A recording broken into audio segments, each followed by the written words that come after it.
tal? Estamos esta tarde con Beatriz Ramírez Guaroto. Beatriz es profesora en la Universidad Nacional Mayor de San Marcos y una de las expertas más importantes en mirar el derecho desde el enfoque de género. Beatriz, ¿cómo estás? Mucho gusto, César. Muchas gracias por la invitación. Al contrario, gracias por acompañarnos. Beatriz, querría abrir esta conversación con una opinión general tuya sobre el momento en el que estamos en este instante. Hemos tenido una escalada de noticias muy duras sobre violencia sexual sobre niñas, en un país en el que registramos solo para el año 2021 más de 5.000 casos de violaciones de este tipo.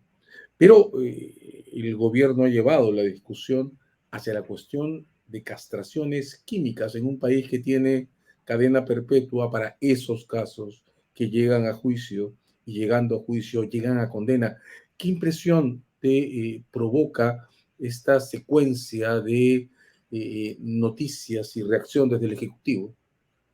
A mí me ha provocado particularmente indignación, César, porque creo que cuando la ciudadanía expresa masivamente su molestia, su rechazo, su indignación en sí misma frente a estas conductas, la responsabilidad del gobierno es justamente articular respuestas que sean técnicamente viables y que apunten a una política pública que realmente enfoque el problema, ya sea a corto, a mediano o a largo plazo, o las tres dimensiones. Sin embargo, este debate de castración química me parece, César, y es un poco lo que a mí personalmente me molesta, nos lleva a enfocarnos en si a las personas que van a estar presas ya en cadena perpetua, como dice la norma, inviertes más dinero en ellas y les das un tratamiento que no nos va a salir gratis y que van a acompañarles durante su vida en prisión. Entonces estamos hablando de invertir recursos públicos en personas que van a estar en prisión, que no pagan sus reparaciones civiles y que, digamos, ya no están en circulación. Entonces, dentro de todas las propuestas que se le podrían haber ocurrido al Ejecutivo, creo que para cualquiera que trabaje un poco estos temas, más allá del debate sobre cuál es la pena que le debas de poner a estos delitos, molesta la salida. O sea, no es una salida que esté enfocada en atender a las víctimas, en mejorar el acceso a la justicia o en medidas de más largo plazo como las preventivas. No, nada de eso, sino una salida como la que has mencionado, ¿no? Te confieso que cuando veo una propuesta que no tiene consistencia, me pregunto siempre cuál es el cuadrante desde el que puede tener un sentido perverso, ¿no? Tenemos un país con cadena perpetua. La castración química se usa en el derecho internacional en aquellos casos en los que o no hay cadena perpetua y entonces la castración se utiliza como una condición para liberaciones condicionales o recortes de condena, o hay cadena perpetua y la castración es una opción después de la primera condena para evitar la reincidencia. En un espacio que tiene cadena perpetua, la verdad, me parece una redundancia. Pero si esto es absurdo, creo, Beatriz, que la pregunta es, ¿qué estamos ocultando? Es decir, ¿qué cosa hay en la mesa de las alternativas de políticas públicas en indemnidad sexual que debería ser lo que esté en debate ahora en lugar de esto que, coincido contigo, me parece una falsa discusión? ¿De qué deberíamos estar hablando ahora? Yo diría, César, que una primera cosa ineludible para el sistema es el tema del acceso a la justicia. O sea, creo que todo el mundo quiere sanciones. Ya, digamos, abordemos el tema de las sanciones. Una cosa que le debería quedar claro a las personas que nos siguen es que cualquiera que trabaje en derecho sabe que una sanción no llega del aire, del cielo, sino que necesita que le aplique un sistema. Y, por ejemplo, una de las grandes fallas que nosotros tenemos es que la especialización para el trámite de estos casos no está completa. Ejemplo, nosotros tenemos fiscalías especializadas solamente en 8 lugares del país. Tenemos juzgados especializados en 8 lugares del país. Eso es el Sistema Nacional Especializado de Justicia. ¿Qué cosa no tenemos? Ya ni siquiera a medias, porque las fiscalías y los juzgados no los tenemos completo en el país. Pero ¿qué cosa no tenemos? Ni siquiera avanzado en nada, policía especializada. Entonces, cualquiera que maneje un poco de esto sabe que para poder ganar un caso tú necesitas pruebas. Sin pruebas no puedes ganar un caso. Entonces, más allá del caso de la niña D en Chiclayo, hay un montón de casos, como tú has mencionado, miles y miles de niñas y niños que son agredidas por personas, usualmente su vínculo cercano, familiar o de confianza, que necesitan una buena investigación para que se apliquen las sanciones, con las penas que ya existen, que no son cortas. Si no hay investigación policial y no hay la especialización policial específica para casos de violencia contra las mujeres, integrantes del grupo familiar y temas de violencia de género, que se debió haber creado desde el 2015. Ya han pasado 7 años y todavía no lo vemos, entonces es una ilusión pensar en el acceso a la justicia, ¿no? Yo diría que esa es una primera medida. Y una segunda, solo para cerrar la idea, que yo creo de verdad que tenemos que discutir, es todo el tema de los procedimientos, o sea, toda la parte procesal. Yo planteo dos cosas, que en general he planteado siempre, pero creo que el caso de ayuda a visibilizarlo. Una tiene que ver con el uso de los procesos inmediatos para delitos graves. Técnicamente tú no tienes ninguna regla que te lo prohíba. La ley no te lo prohíbe, la jurisprudencia te dice que no está prohibido y que mientras que tú tengas suficiencia probatoria, eso se puede dar. Pero la verdad es que no pasa. No sucede.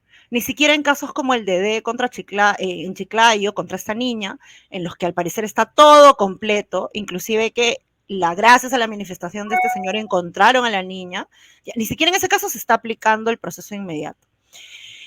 Y eso creo que desborda un poco lo que le pasó a la jueza, a la que le lastimaron la casa y la agredieron, porque la ciudadanía estaba indignada pensando que le había puesto 9 meses de prisión, cuando era prisión preventiva, pero lo que la gente quiere es una justicia rápida.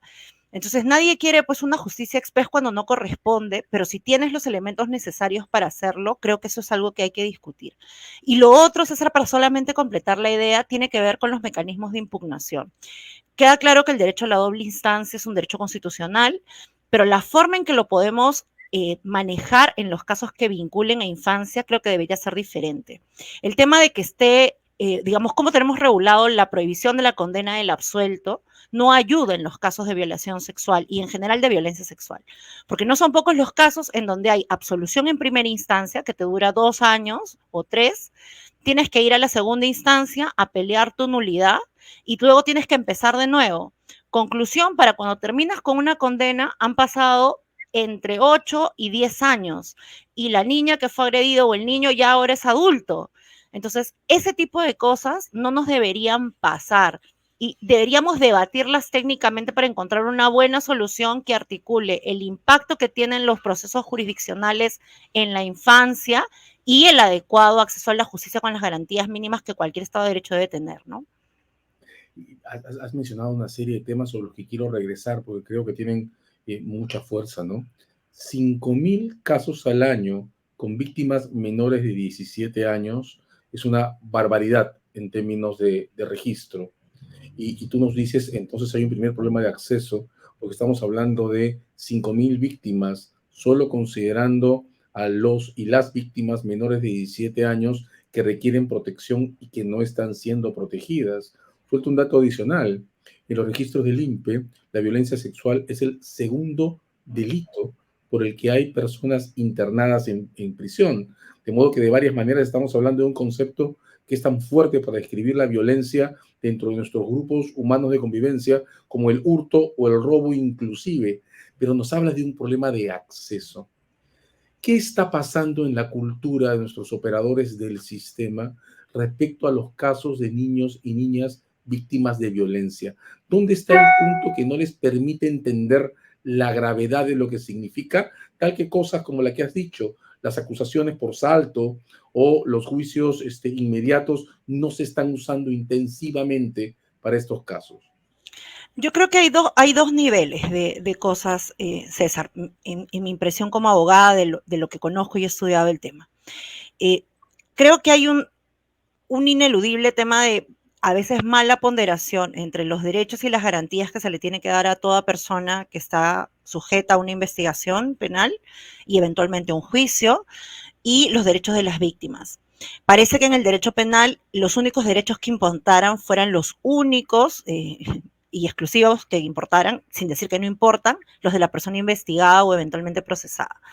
Cuando en los casos de delitos sexuales y otros en donde hay víctima tangible, tú tienes que también defender los derechos de las víctimas. Entonces, el rol de las víctimas dentro de los procesos penales y las investigaciones en general es un desafío, creo, todavía. O sea, todo el mundo nos da solidaridad cuando uno piensa en una niña, pero claro, cuando ya tienes que adaptar eso a las reglas procedimentales, a veces nos gana el pensamiento formalista y creo que no termina ponderándose bien el impacto que tiene esto en la vida de la víctima, porque no se le da un rol de sujeto procesal tan valioso como el que se le puede dar a la persona investigada. Pero por otro lado, también creo, César, que hay un tema estructural y eso es, digamos, lo que me parece que el gobierno hace mal, como Poncio Pilato lavándose las manos a propósito de la Semana Santa, y es que los operadores y las operadoras pueden tener mucha buena intención. De hecho, hay muchos fiscales comprometidos, policías igual y jueces y juezas, pero si no tienes cámaras GESEL suficientes y, por ejemplo, tienes ahorita un caso y quieres llevar a la diligencia de la Cámara GESEL y te dan cita para noviembre. O sea, ahorita están dando en muchos lugares del país citas para noviembre. Estamos a abril. Eso significa que estamos hablando de 7 meses de espera para poder sacar una prueba.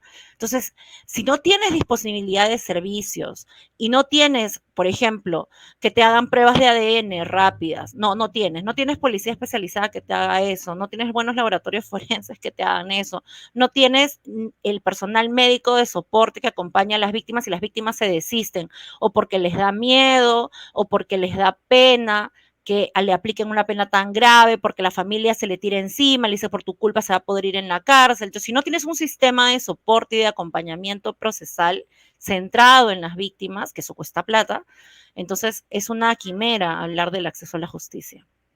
Y estás hablando de una cuestión que compromete inversión de recursos públicos en la persecución de crímenes horrendos que impactan en la vida de personas de manera definitiva. Eso sí es una cuestión del gobierno, ¿verdad? Invertir en la organización de un sistema de persecución.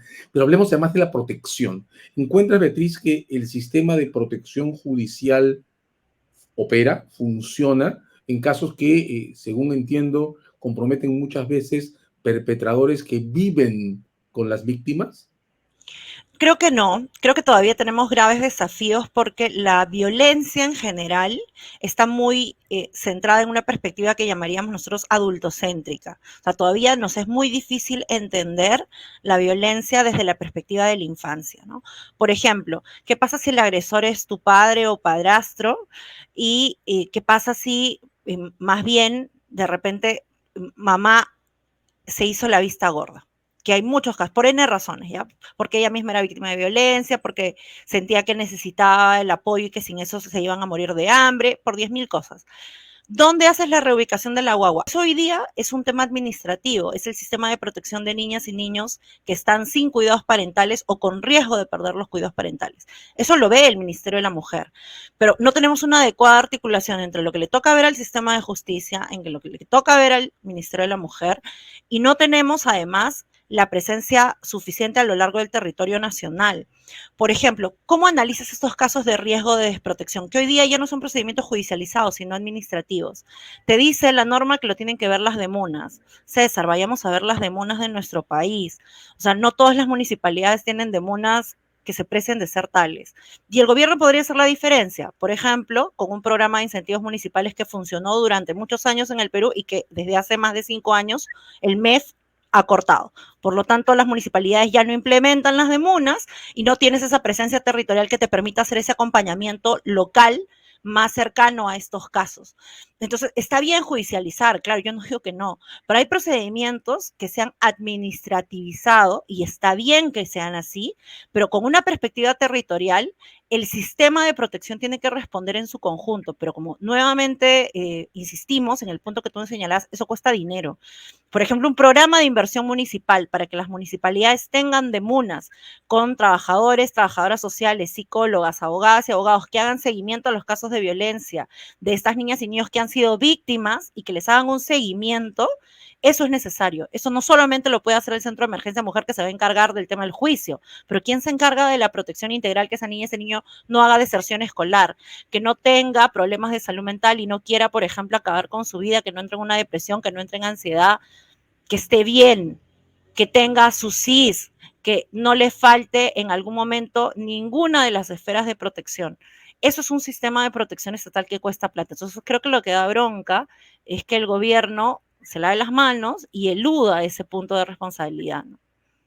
Claro que de varias maneras plantear las cosas en términos de, uso comillas, el apetito sexual del perpetrador, también es una forma de sexualizar el problema y masculinizarlo en su descripción, ¿no? Y eso me parece particularmente horrendo. Sigamos en las víctimas, Beatriz. Hay otro componente de la historia de las víctimas que me interesa revisar contigo. el embarazo producido por violación a niñas menores de 17 años. Estamos en un momento en América Latina fuertemente impactado por el resultado de la sentencia del Tribunal Constitucional en Colombia sobre aborto hasta los 24 meses. Pero aquí todavía tenemos pendiente de cerrar el debate sobre la discusión incluso del aborto en casos de niñas violadas. ¿En qué está esa discusión en este momento en nuestro medio? Yo diría que tenemos hoy en día como dos caminos, César, ¿no? Un camino que es el que es como, digamos, como más evidente es la reforma legislativa para poder despenalizar, o sea, quitar del Código Penal la parte del delito en el 120 del Código Penal que dice que se sanciona con tres meses de pena el aborto de digamos, aquella gestación que se haya producido por una violación fuera del matrimonio, porque la que se sanciona con 3 meses son las violaciones fuera del matrimonio. Si es una violación dentro del matrimonio, la sanción regular es la del autoaborto, la del 114, que son 2 años. Ya, pues es un debate que hemos empezado hace varios años con una campaña que las compañeras de sociedad civil hicieron, recogió firmas de la ciudadanía, se llamaba Déjala decidir, ¿no? Y se ha seguido presentando en el Congreso y no ha logrado el empuje necesario, ¿no? Pero creo que hay otra beta de discusión jurídica que quizás nos ayude también a repensar y es el tema del impacto en la salud que esto tiene. Nosotros hemos despenalizado el aborto terapéutico, que es cuando está en riesgo la vida, pero también cuando está en riesgo tu salud física o mental de un mal grave y permanente. ¿Qué pasa en aquellos casos de violencia sexual? Es decir, cuando tenemos, por ejemplo, una adolescente, una niña o una mujer víctima de violación sexual. ¿Cómo viven las víctimas un proceso de gestación posterior a un hecho violento como un hecho traumático como este? Eso tiene la entidad de causar un mal grave y permanente en la salud física y o mental de las mujeres. Para muchas que conocemos los casos de violencia y hemos acompañado a víctimas, la respuesta es sí.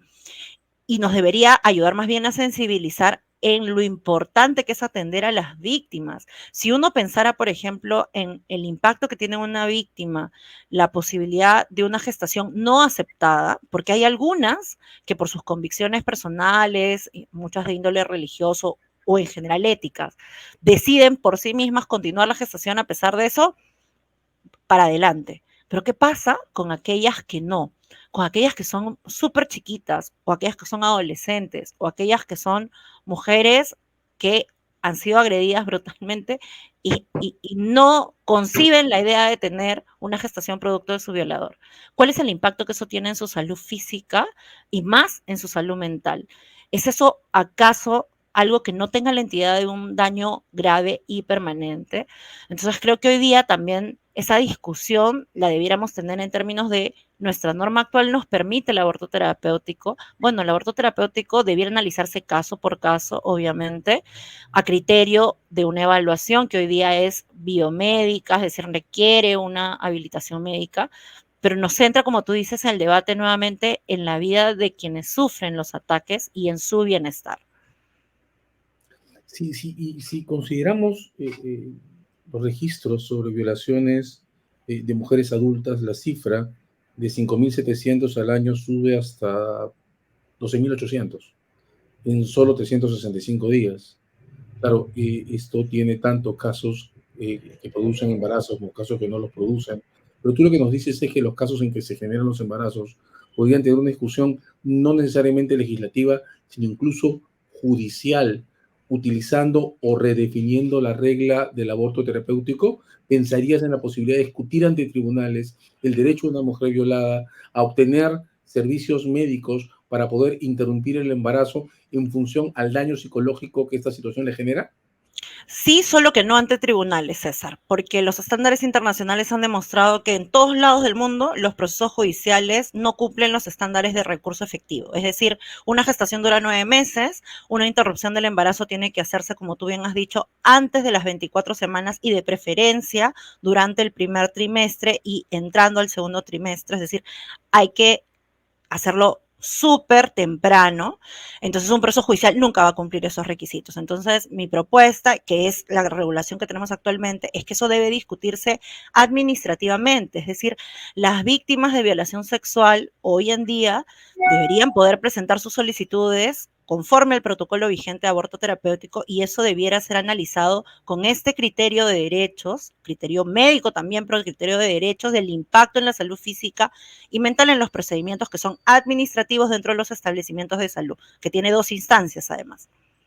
Y los tribunales podrían en todo caso ayudar a llenar el vacío que probablemente en un procedimiento de ese tipo se genere o se ponga en evidencia por ausencia de un protocolo clínico que permita a un terapeuta, a un psicólogo, recomendar la interrupción del embarazo como condición para estabilizar la salud emocional de la víctima. Podríamos pensar entonces en un procedimiento para provocar que ese protocolo exista.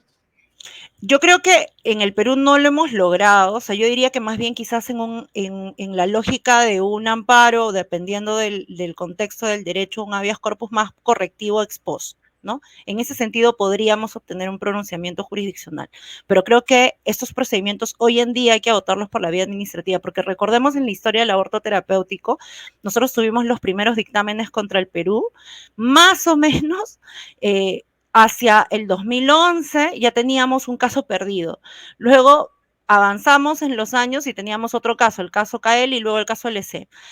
Y el protocolo recién se emitió en el 2014. Pasaron casi 10 años desde el primer caso, desde el 2005 hasta el 2014, para que se emitiera el protocolo. Y no hubo, pero ni plantón, ni acción jurisdiccional, ni acción de cumplimiento, nada que lograra que se emitiera el protocolo hasta que hubo voluntad política. Por eso es que creo que el gobierno de turno, sea el quien sea, ¿no? Hoy día es el del presidente Castillo, pero el gobierno de turno tiene una responsabilidad pues que asumir cuando aborde el tema de la violencia sexual y mirar como cuáles son mis pendientes y cuáles son los que puedo atender en el corto plazo, mediano plazo y largo plazo.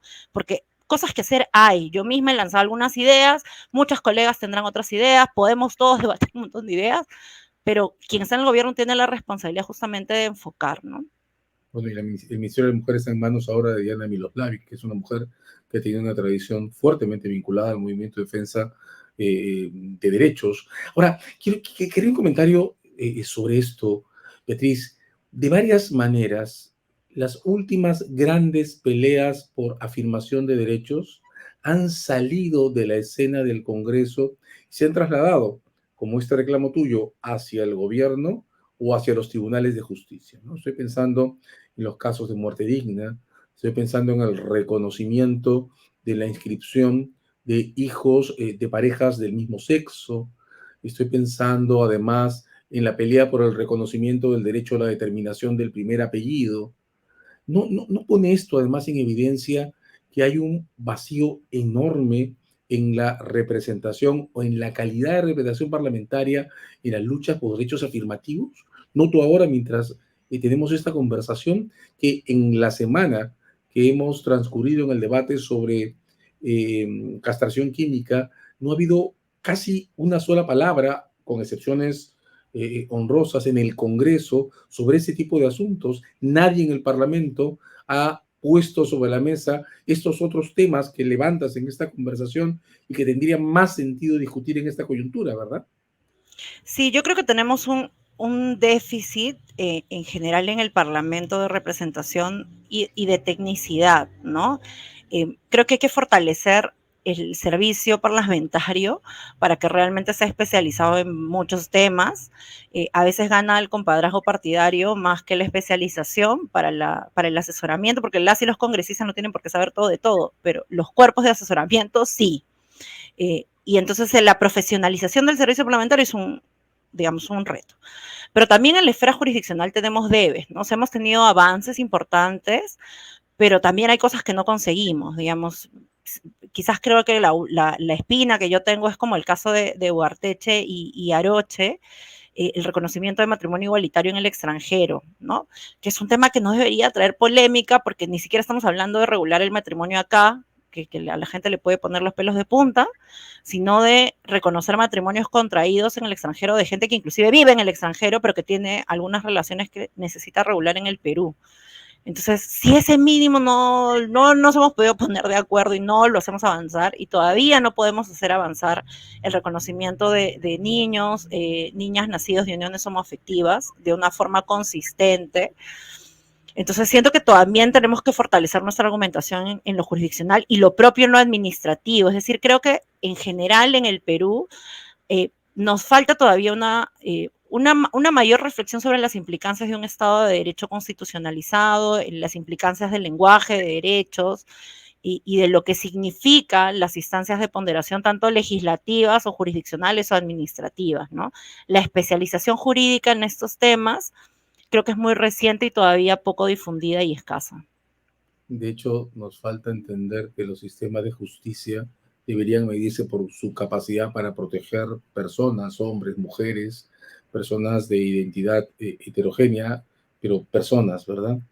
Déjame transitar por un tema adicional que usualmente se escapa del radar cuando estas discusiones vienen producidas por eventos horrendos que comprometen la vida de la víctima, ¿no? Los últimos casos que se han estado discutiendo en nuestro medio incluyen una muerte o la muerte de una niña. Vamos a los casos de acoso.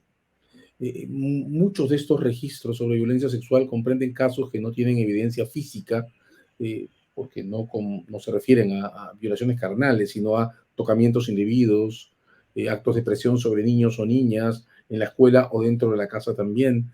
En tu impresión, en la data que trabajas, ¿dónde estamos en materia de protección a las víctimas de acoso sexual y tocamiento? Yo creo que ahí, César, que eso también nos plantea un gran tópico en el derecho, ¿no? Digamos, mi posición es esta. Yo creo que el derecho penal ha mostrado sus límites y que hay que apostar por sistemas administrativos de sanción. Y el hostigamiento sexual es la gran muestra de eso. ¿A qué me refiero? Una cosa que ha evolucionado mucho, ha mejorado mucho, gracias a las luchas de las estudiantes, es la protección contra el hostigamiento sexual en sede administrativa, ya sea educativa o laboral. Eso es cierto que tiene hoy en día, porque así está legislativamente, esta limitación. Es decir, hoy día yo puedo procesar a mi compañero en la universidad, a mi compañero del colegio, de la pre, puedo hacerlo con mis docentes, inclusive, o lo mismo con mis compañeros del centro de trabajo, ¿no? Y ahí se están solucionando en centros de trabajo y en entidades educativas muchos conflictos que en el sistema de justicia jamás pasarían de una denuncia fiscal y estarían irremediablemente puestos al archivo. Entonces yo pensaría, César, de hecho es algo que propuse hace un tiempo, que la ley de hostigamiento sexual necesita una ampliación. ¿A qué me refiero? Hoy en día la ley de hostigamiento sexual le obliga a las instituciones educativas y a las instituciones laborales a dar una respuesta, que tiene que potenciarse, pero es una respuesta que inclusive te supervisa el Ministerio de Trabajo o SUNEDU, en el caso de las universidades, o el MINEDU, en el caso de los colegios. Pero ¿qué pasa de otros espacios en donde hay relaciones de poder? Pensamos, por ejemplo, en los clubes. En el club deportivo de cualquier equipo de fútbol, ya no voy a mencionar ninguno para no herir susceptibilidades. O pensemos en el Canto Lao, ya que se me ocurre, que es un club muy famoso de donde van niñas y niños a jugar. ¿Qué pasa si hay actos de hostigamiento sexual allí? Entre, por ejemplo, alguien del equipo de entrenadoras o entrenadores y uno de las niñas y uno de los niños.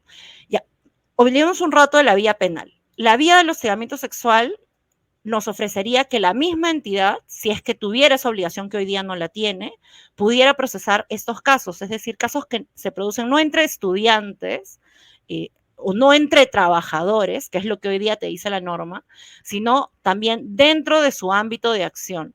Lo mismo podremos pensar para centros parroquiales u otros mecanismos de enseñanza como academias y demás, que no sean propiamente educación básica, que es lo que hoy día está comprendido en la norma, y de esa manera ir ampliando la responsabilidad también de la sociedad frente al hostigamiento. Porque creo que es una ilusión pensar que todo va a ser judicializado y que todo va a pasar por la aplicación del derecho penal, ¿no? Yo creo que el derecho penal tiene sus límites y en una perspectiva de última ratio, al menos que es en la que yo creo, creo que hay que pensar también en la responsabilidad en general por generar mecanismos, la responsabilidad general, perdón, por generar mecanismos de sanción, ¿no? Y creo que en el hostigamiento sexual el gran desafío es consolidar esta respuesta que se ha ido dando, y hoy en día tienes universidades multadas por SUNEDU por no sancionar temas de hostigamiento sexual.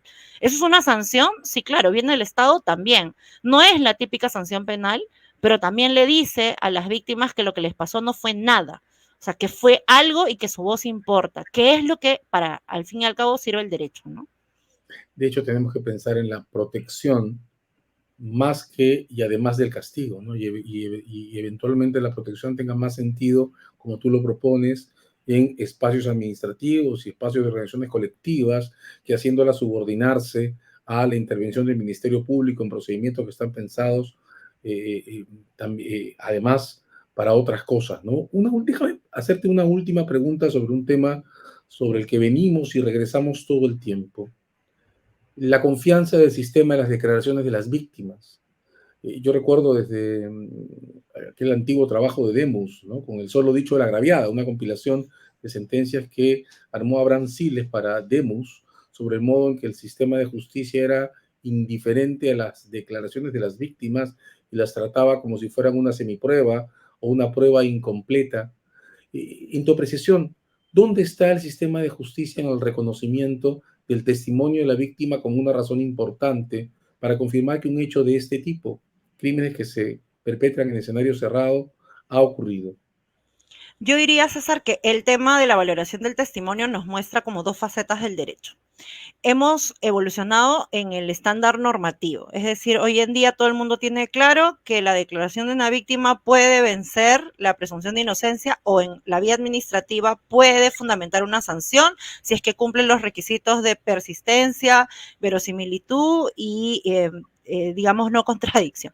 Ya todo el mundo lo tiene claro porque lo dice el acuerdo plenario y está en varias normas. O sea, digamos, ese plano está absolutamente regulado. Entonces, falta de normas y criterios no tenemos, pero que eso en la práctica se plasme en el sistema de justicia sigue siendo un desafío, ¿no? Y el sistema de justicia en términos amplios, no solo el sistema jurisdiccional, sino en general hasta en los procedimientos administrativos de hostigamiento sexual, ¿no? Donde siempre existe la sospecha basada en prejuicios de las víctimas mienten, siempre mienten. O sea, esta idea de que todas somos hijas de Eva y por lo tanto somos unas mentirosas y andamos con nuestra manzana, andando tentando al pobre Adán, puede parecer un ideario y un símbolo ridículo, pero justamente los símbolos culturales son esos símbolos que están allí presentes y hacen que todo el mundo responda de una manera quizás no tan consciente, pero muy uniforme frente a las declaraciones de las víctimas. Entonces, allí nos muestra que hay requisitos establecidos, que me parece que están bien, yo no les cambiaría ni un pelo, pero a la hora de vaciarlos a la práctica, las abogadas, claro, tenemos todos los elementos, pero cuando quieres que eso se aplique en la realidad, ahí tenemos todos un desafío, porque al fin y al cabo la justicia, en cualquier instancia, César, la aplican seres humanos, y los seres humanos tenemos pues nuestra carga de prejuicios, estereotipos, tenemos pues nuestras imperfecciones. Y remontar esas imperfecciones cuesta tiempo y requiere pues una gran inversión, ¿no? Y no se va a agotar con solamente una aprobación normativa. Un enorme esfuerzo que está encarnado en cosas que tú y el movimiento de mujeres siguen haciendo y que creo que es importante mantener en vigencia. Ha estado con nosotros Beatriz Ramírez Juaroto, abriendo la agenda de una serie de asuntos, de la serie de asuntos que estamos pasando por alto cuando nos concentramos en discusiones que no tienen sentido. Muchas gracias, Beatriz. Muchas gracias, César, por la invitación.